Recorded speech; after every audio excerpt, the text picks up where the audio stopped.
before you had to close the business down. It's a culmination of things, really, that kind of all built up for me. The big catalyst for change was then COVID. Hello and welcome to another edition of the Director First podcast. And in today's podcast, we are going to be interviewing a client who has recently gone through a insolvency that ended in a liquidation. So, Tom, thank you so much for joining the podcast. Welcome. My pleasure. Nice to be here.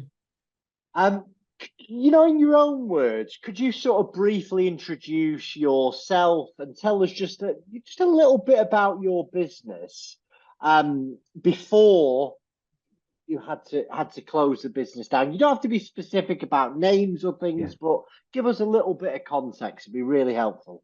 Yeah, sure. So I'm effectively a marketing consultant, and I have been for the last, eight or so years now. So I set the business up back end of 2015. It feels like a long time ago now. And throughout those years, for the most part, everything was fine. It was just business as usual, really. I'm a one-man band, essentially. But because of the nature of my business, I would often employ like freelancers who would support me on work, like on projects on project by project basis, really. That's me, and that was the business, really. Okay.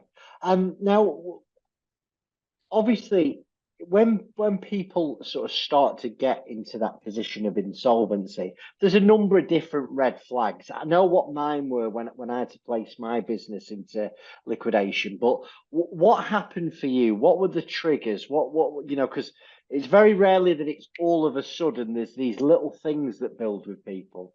Yeah, I think it's a culmination of things, really, that kind of all built up for me.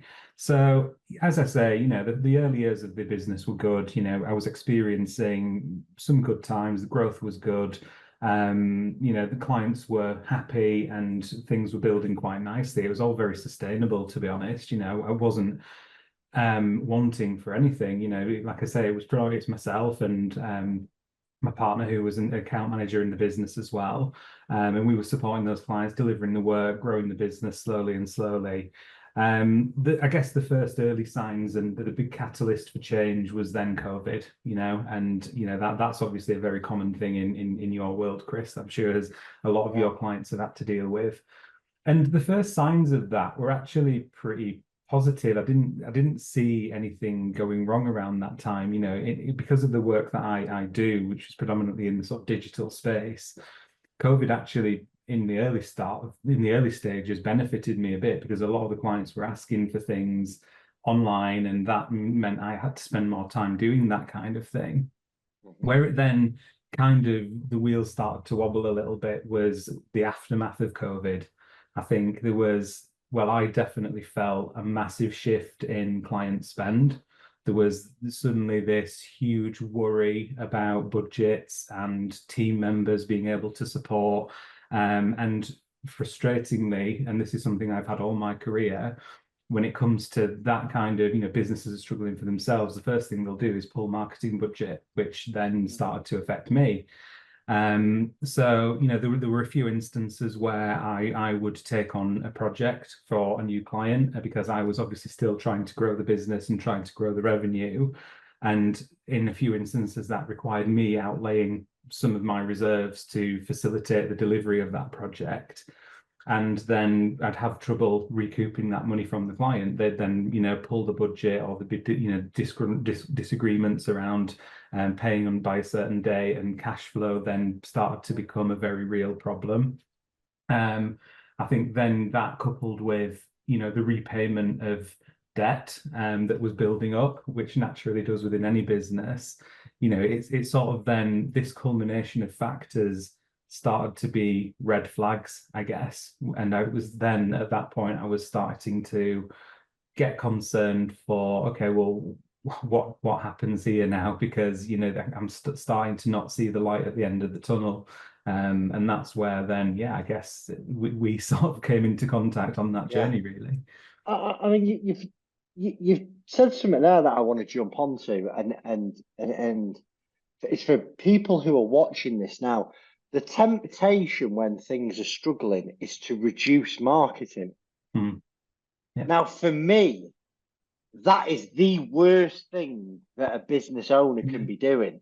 If any, I mean, I always think, listen, look at your marketing. Can you improve? But that's the oxygen of this business, isn't it? It's like, Yeah. and that's what here at Director First, like that is why we've been fairly successful in doing what we do, is because Yeah. we've just constantly put out marketing.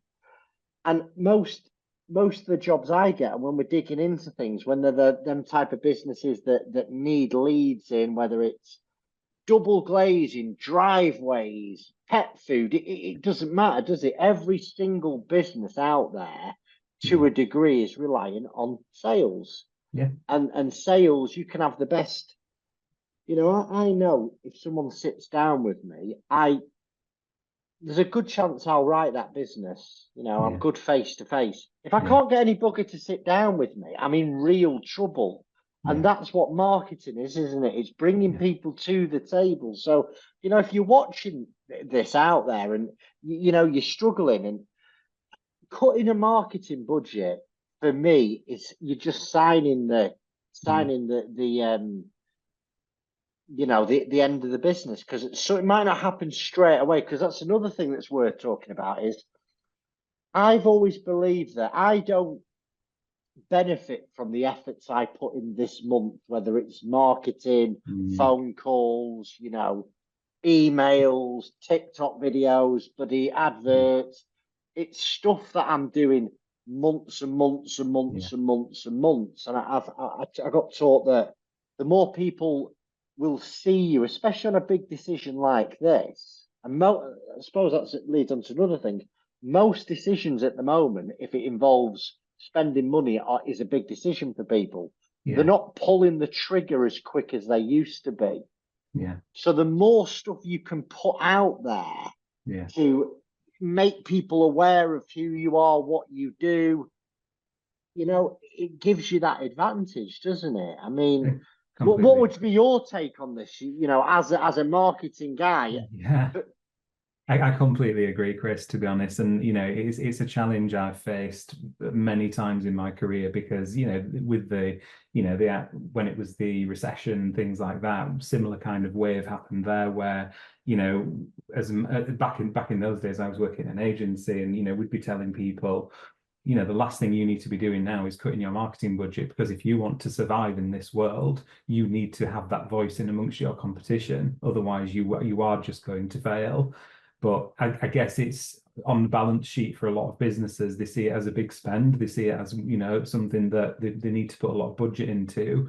And it's sadly, one of the first things to go. So for people like me, it's then become very difficult to sort of manage that and get the clients to get that buy-in. I think the other thing, again, speaking more and referring this back to my own personal situation, the clients that I were working with were working in sectors that were, again, second-hand heavily affected by the COVID pandemic.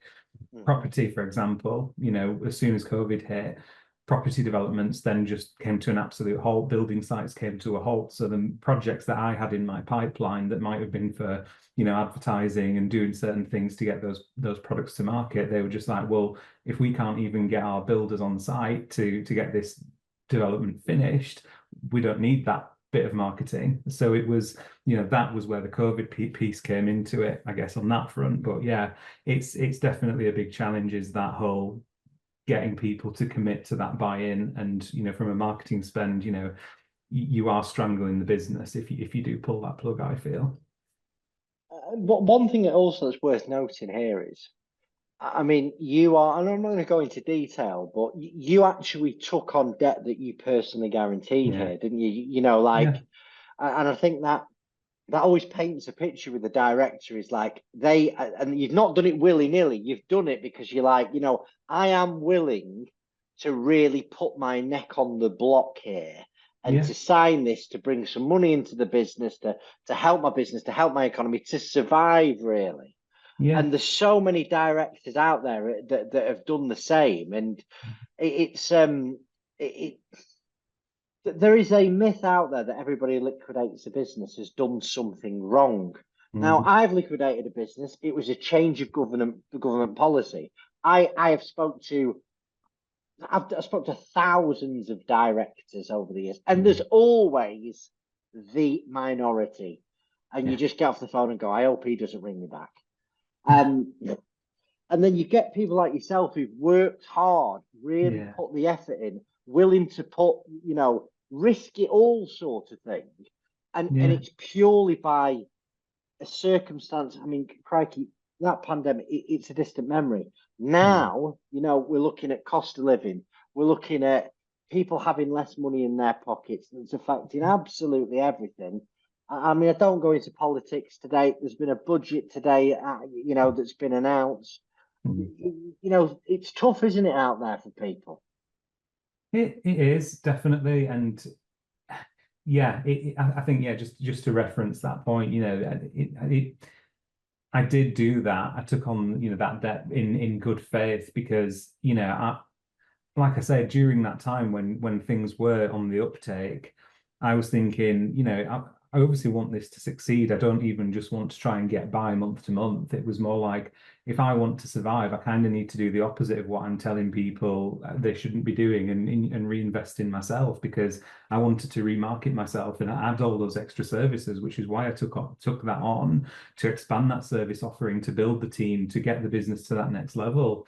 And obviously that didn't pay off and it down to misfortune. I think that didn't transpire the way I wanted it to, but it was the goal and the objective was there, and I was willing to work hard at it to get it to that point.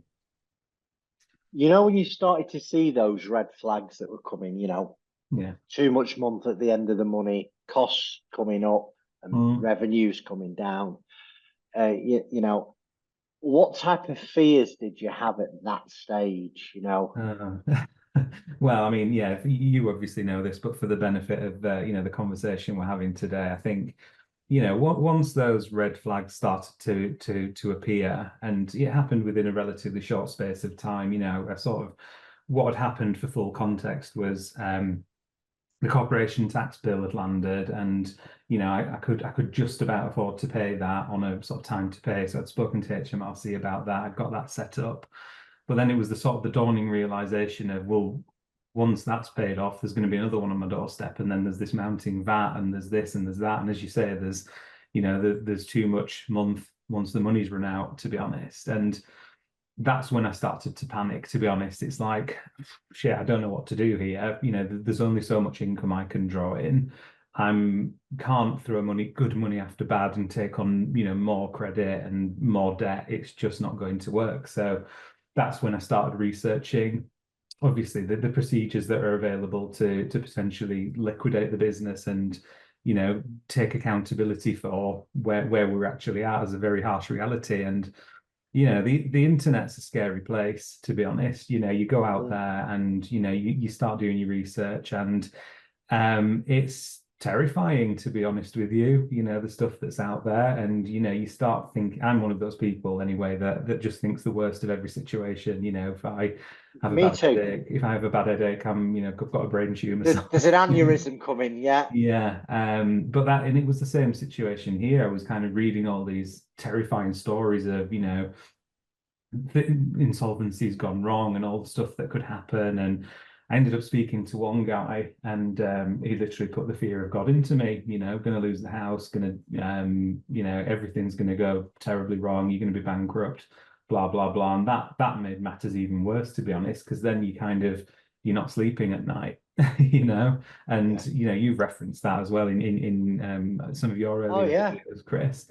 And yeah, obviously the algorithm did what it did, and I came across you and the guys at Director First, and God, yeah, at that point, I was not in a good place. But yeah, I mean, I can't honestly rate the advice and the honesty and approach that you guys had compared to a lot of what is out there, because it's yeah, it's a scary place. And to confirm, you're not living in a tent, are you? You've not been made bankrupt. No. You're not coming to us from a prison cell. No, I'm not. I I'm mean, you got it, honest to God, because there's one of the biggest misconceptions in this is, directors will never be able to be a director again. They're all going to lose their home. yeah. And people, and I had it, like I say, I've been there. I've Mm, literally been there, and it gives me a bit of a unique spin yeah. because I've been where you're sat. And like, I remember going out to these insolvency practitioners, and I sat down with a few, and I scoured the internet because I'm thinking, I'll figure this out. Mm, I'll figure it out. yeah. And looking back, like I was spoke to like I was a naughty Yeah. schoolboy. Yeah. That the truth be told is there was a couple of them that were planning on. I'm a bit of a cynic. They were Mm, planning on tripping me up. yeah. Yeah. I knew I had a director's loan account back then, Yeah. right? Nobody were mentioning it, Yeah. even when I'm going, is there any more costs? Because I didn't know what I didn't know. What's it Mm, going to cost? What's it going to yeah. cost? And and that's always give us a bit of a unique spin. It's like, listen, it's serious. Mm, Insolvency is really yeah. serious. It's very sad, but a director, I was beating myself up that much, like literally, like you. I was all right in the day ish. I go home Mm, to my family, and I couldn't settle. I couldn't like yeah. look at my kids. I was like, oh my word! And like you, I've got an Ed that Mm, will tell me if you know. I read lots of positive stuff, me. Like I've done all the yeah. Tony Robbins, I've done like read the Secret, all that type of stuff, and Yeah. it's good stuff, right?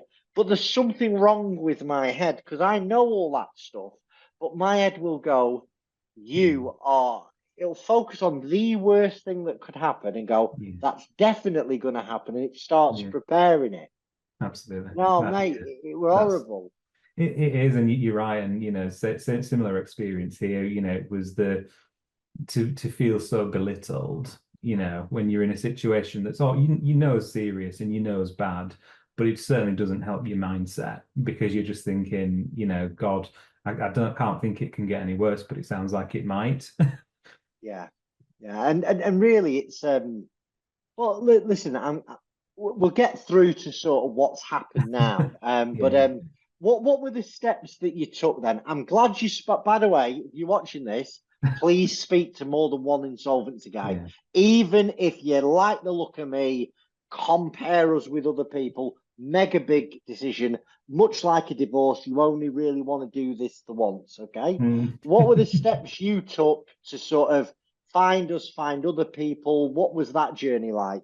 Yeah, 100%. And I am that person as well. I always kind of, if I'm faced with a situation, it's kind of like you need to evaluate your options, don't you? And on that, I did speak to a couple, and like I say, unfortunately, a lot of what's out there are propelling a very negative circumstance to you, which, yeah, I mean, like you say, it's a very serious thing to do, and I know that I had to be held accountable for things. Like you say, there was the PG to consider in all of this, which is still a situation I'm dealing with now. And I, similarly to you, I had a director's loan account, so it was like I know the situation I'm in. I've done, I'm smart enough to realize that it's not going to be a simple route forward. And for me, I've always, throughout business and life, I kind of people by people, I think. And for me, it was always finding someone who there was a bit of that chemistry with that I know kind of had my back.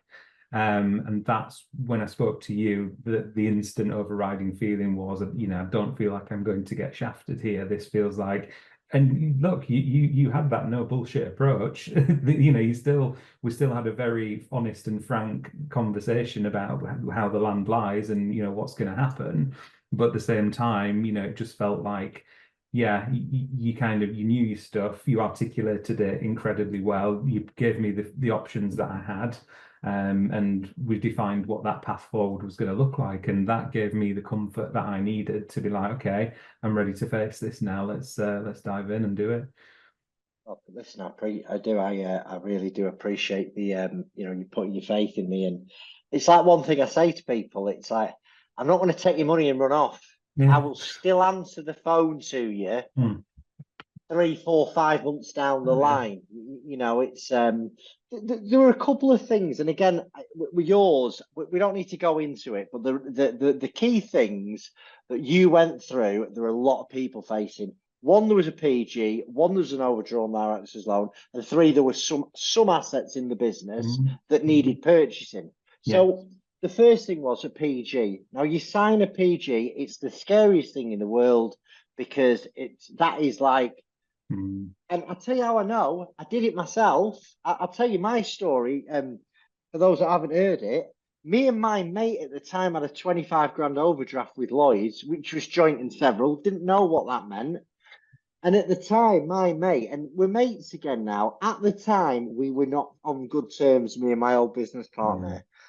He must have got better advice than me. Went to Lloyd's, did a deal at like 2 or 3 grand as full and final, paid them, Mm. they come for me for the rest. And it was like, Mm.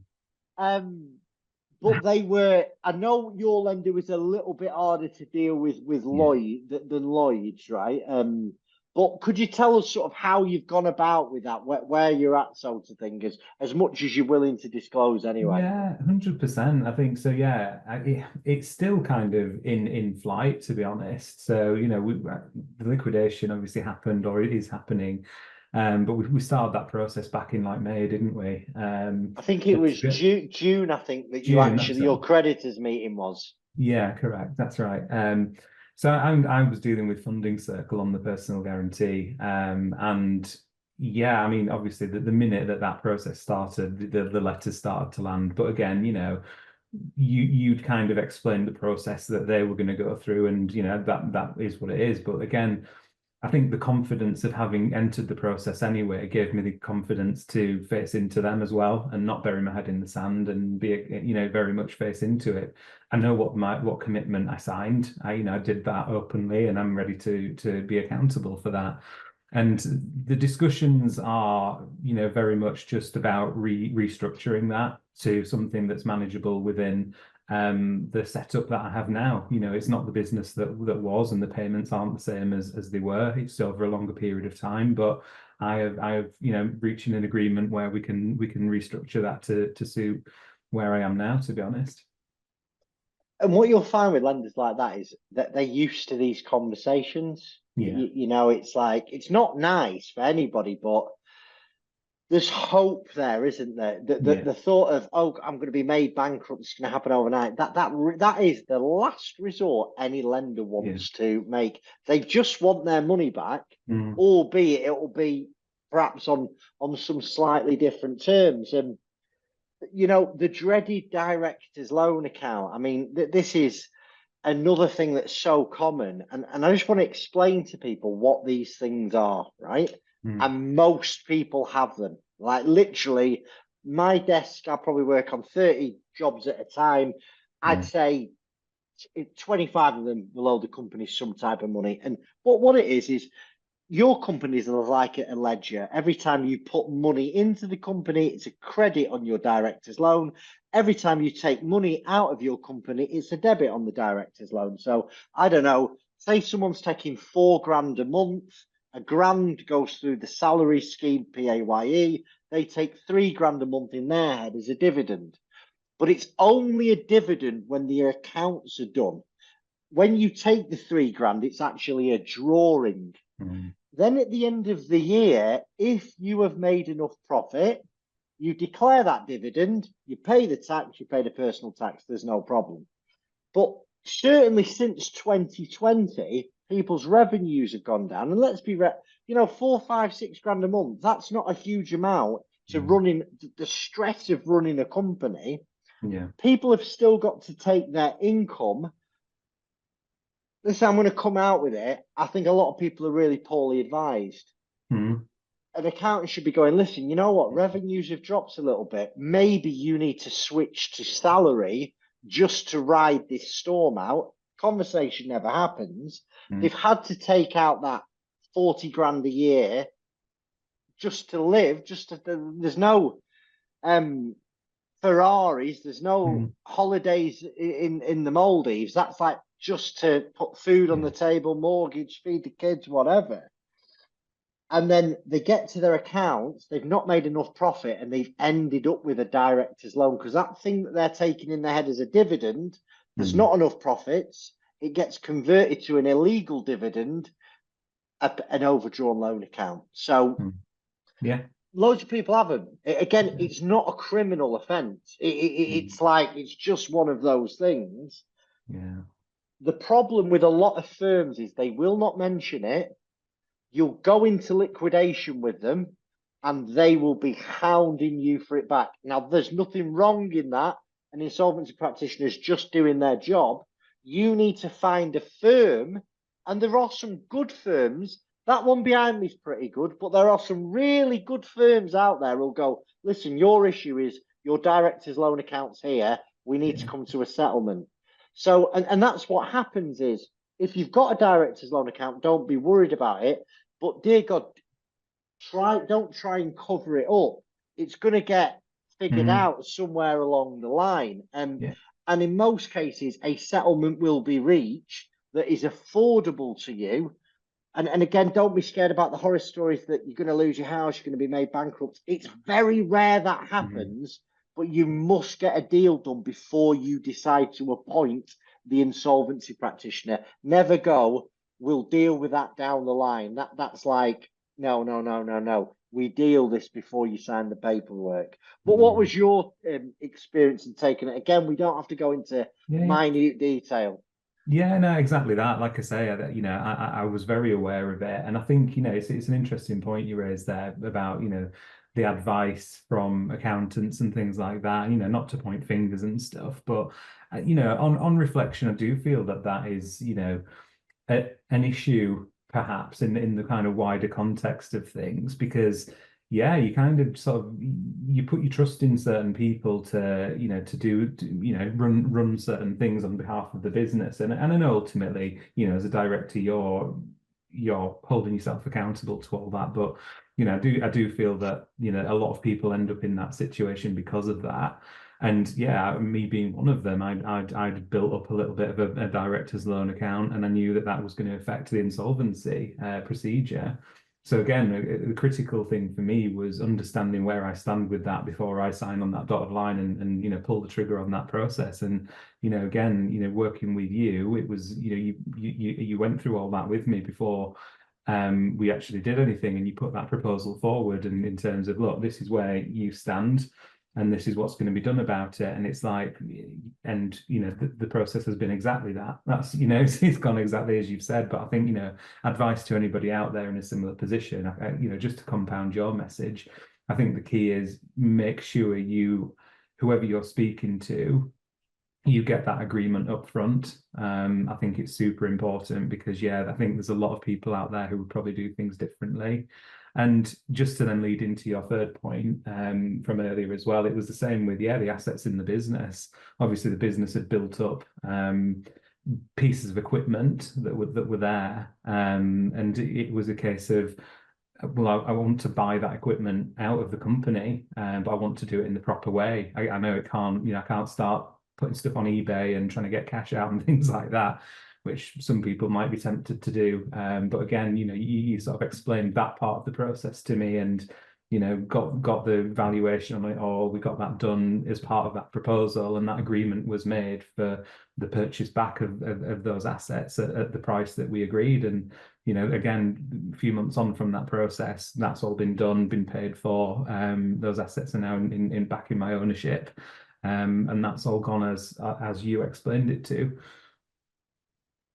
The key thing is you've got to pay market rate for them, which you haven't. Yeah. What people perhaps aren't, when you've got assets in a business and you're thinking, right, okay, well, the worst thing people can do is just nick them out the back door. It will get uncovered in an insolvency. Mm. But what an insolvency practitioner's got to weigh up is that what's the benefit to creditors here? They're there to represent the creditors' interests. Yeah. Now, when it's pieces of equipment, if you was to say, you know what, I've had enough. Honestly, I'm done with this now.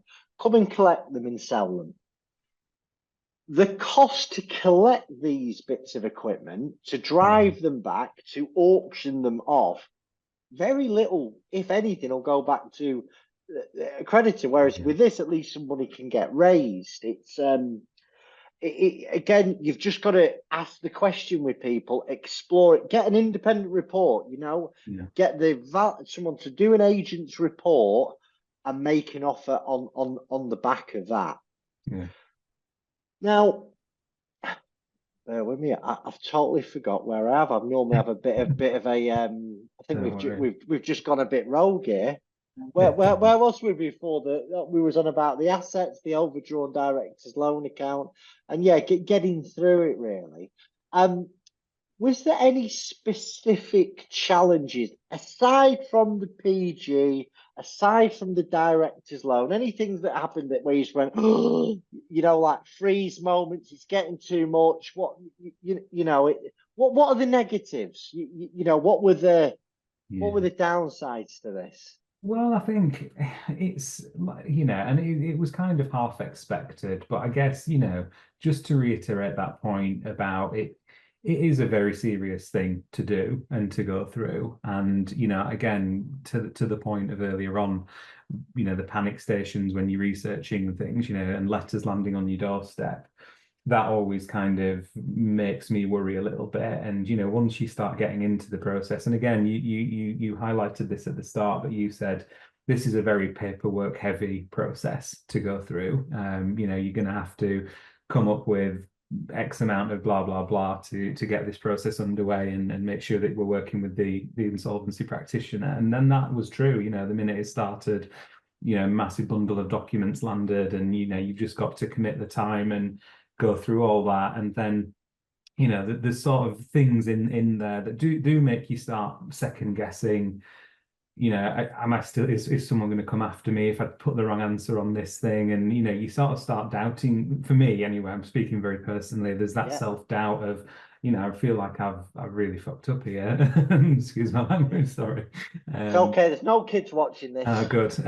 But yeah, it was that sort of the scrutiny of it all, I guess. But again, just to kind of yeah, the point you made around always being able to pick up the phone to you was a massive thing for me. And I have done that, haven't I, in the last over the last few months. There's been other inquiries to sort of respond to, which is all part of their job to go through the process. And it's just like making sure that when I'm sort of starting to self-doubt, you've always kind of been there as that sounding board and to allay any of those concerns. But that for me has always been kind of the scary part. And I guess, the kind of bigger effect of that is, the bigger picture in terms of, yeah, like the point you mentioned earlier on about being able to run another business and things like that. And that was important to me. That's my livelihood. I can't do anything else. This is the only income for my family essentially.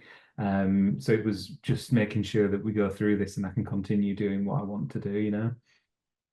I think for, like I say, 99% of people who are out there, that you know, going through a liquidation it is bad enough, Yeah, but there's nothing else. It's like they're there because there's no other door to go through. Like this is where they've ended yeah, up. But again, in most cases, there is nothing afterwards. It's like it's a liquidation. You look back on it and go, well, it mm, wasn't nice, but I wanted to.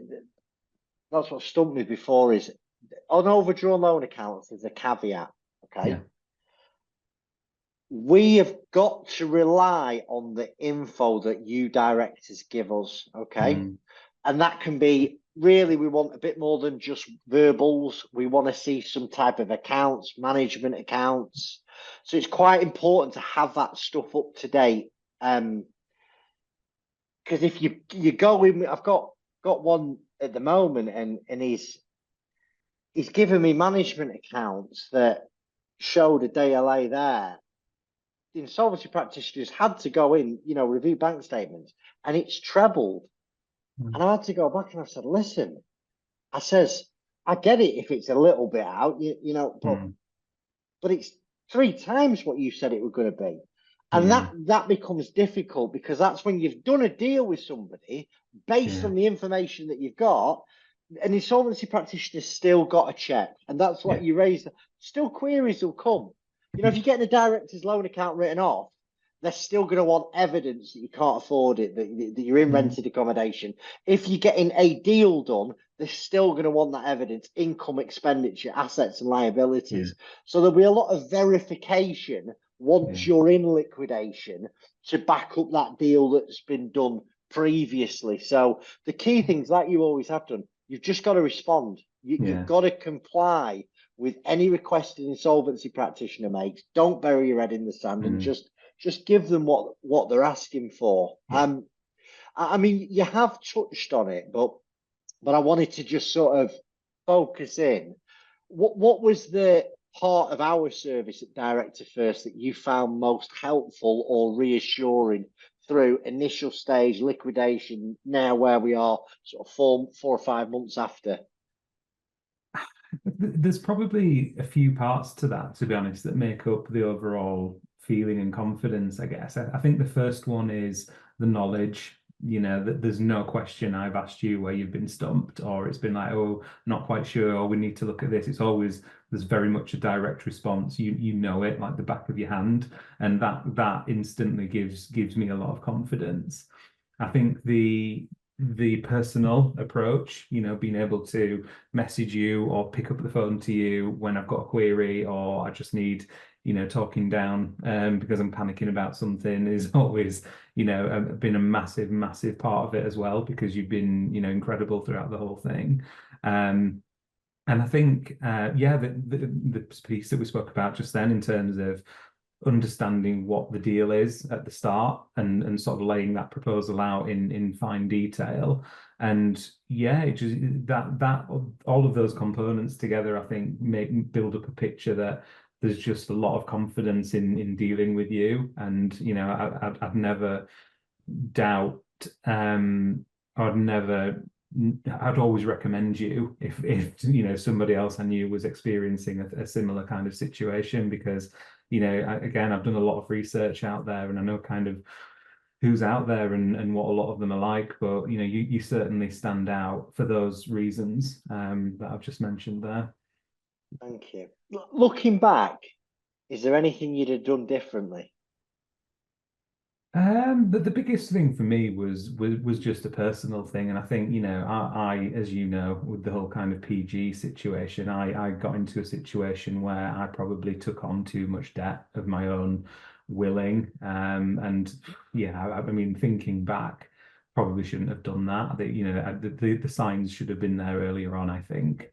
So that's my kind of thing on it. But I think it was just that nervousness and that worry about going through the process that I guess kicked the can down the road for a little while. But I should have done it earlier, I think. And that's my own thing that I would have done differently in hindsight. But hindsight's a wonderful thing, isn't it? Save yourself a few sleepless nights. Yeah, exactly. Is there any advice that you'd give to other business owners who may be facing a similar situation right now? Yeah, 100%. Because I've been there. I think the biggest one, and I hear you saying this a lot, and I couldn't agree with it more. But do not bury your head in the sand, because it will only make matters much worse. Like, you just have to face into this, and no matter how bad you think it's going to be, it isn't going to be that bad. Yes, it's a serious situation. Yes, you have to hold yourself accountable for things, and you have to comply. But if you follow the process, and you do comply and give all that information and be as honest as you possibly can be, it will be okay. But the worst thing you can possibly do is just ignore those letters, ignore the phone calls or whatever it may be. You've just got to face into situations like this, and you've just got to deal with it. Especially if you've got an head like me and you. There's all those letters and phone calls that I'm missing. I'm just Yeah, picturing the prison cell, that's where I'm definitely going to end up. yeah, And it is, it Do you know, I've always likened it to toothache. It's Mm, like something that starts to niggle. mm, And I was the guy who never, I don't like dentists, you know, and it would get worse and worse and worse. And I would be semi addicted to painkillers by the time I'm in mm, an emergency dentist chair on a Sunday morning. And as I got older, I got over my fear of the dentist. And I go to a guy now, he's super gentle. And if there's a problem, he deals with it. And I have a yeah, little bit of discomfort and I'm yeah, sound again the day after. yeah. Because it isn't business that it doesn't, in my experience, it gets worse. It does, Mm, it gets worse. So listen, there are, I obviously blow my own trumpet on here. It's at my podcast, I'm allowed to.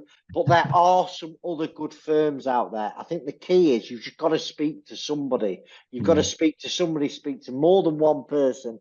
And again, don't bury your head in the sands.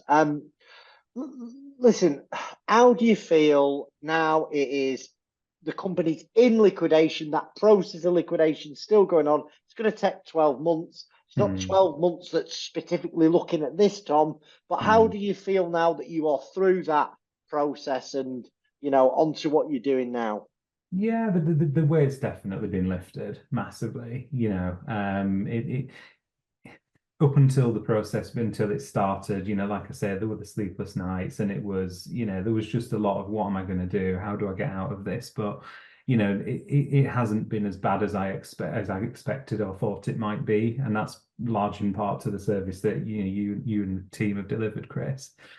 But I feel definitely there's a massive weight been lifted. I think, now it's just about there's a lot of learnings from, the times that led up to that point. And I think, I do things differently now, and I see myself doing things differently now, day to day, and sort of managing expectations and managing people differently, because I know that it's not a situation I want to be faced with again. But I definitely feel a lot lighter. And for me, it's just, yeah, working with the IP to get to the end of that process, I guess now. Well, Tom, I really do appreciate. First of all, I appreciate you putting your faith in me. I appreciate Yeah. you being brave and coming out on this podcast and sort of sharing your experience, strength, and hope with me. Yeah. Is there anything you'd like to say to sum up? Any final words for the viewers? No, not especially. I think we've covered quite a bit there, Chris, to be honest. But no, just once again, and I always say thank you so much for the incredible service that you have delivered. To be honest, I wouldn't be here without it, to be honest. And it's been an interesting journey, but we've got through it. So thank you so much. You've been fantastic. You continue to be, because there's still the odd phone call here and there. So it's very much appreciated. So you do a great job, and onwards and upwards, I think. Thank you very, very much, my friend. So, And I wish you all the best going forward. Top thank man. you. Thanks for Nice one. joining us, Tom. Bye bye. Take care. All the best. See you soon. Bye.